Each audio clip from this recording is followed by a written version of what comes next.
Thou shalt not take the name of the Lord in vain. Thou shalt not take the name of the Lord thy God in vain. For the Lord shall not hold him guiltless that shall take the name of the Lord God in vain. What is the practice of the Old Testament that is required of humanity to honor God's great power and might by imitation? What does the Lord require? That you do not misuse or take his name in vain. All that's required is to do justice, to love kindness, and to walk humbly with your God.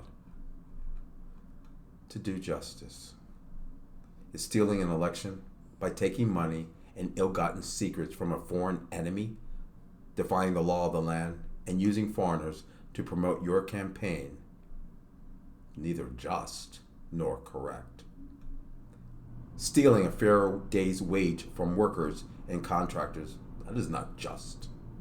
Proposing racist and misogynistic laws to hurt your fellow citizens, it's not just. Proposing harsher sentences so that you can fill more jail space because builders of jails supported your bid for presidency, that is not just. Lying endlessly as your criminal handlers tell you to do, it's not just. Tearing down the alliances of the West and starting trade wars uselessly and praising all enemies of truth, all enemies of justice, all enemies of democracy. None of these support human or divine justice. Yet, they are all things that Donald J.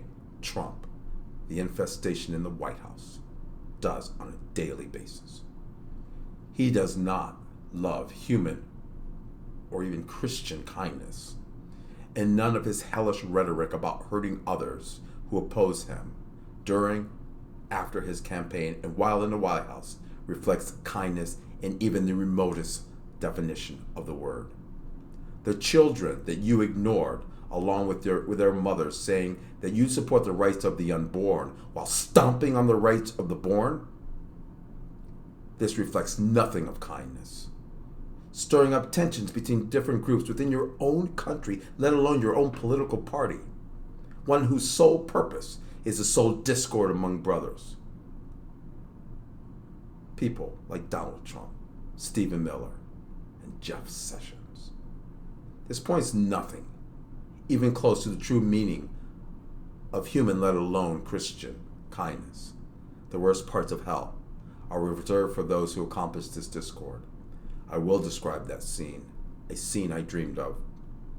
Back on May 18th in 2017, I awoke with a start after a terrible dream. It was of a hideous creature, one that had been named on this earth Roger Ailes.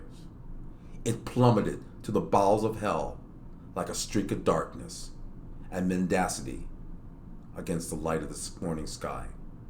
Screaming aloud the name of whom? Screaming aloud the name of Donald Trump.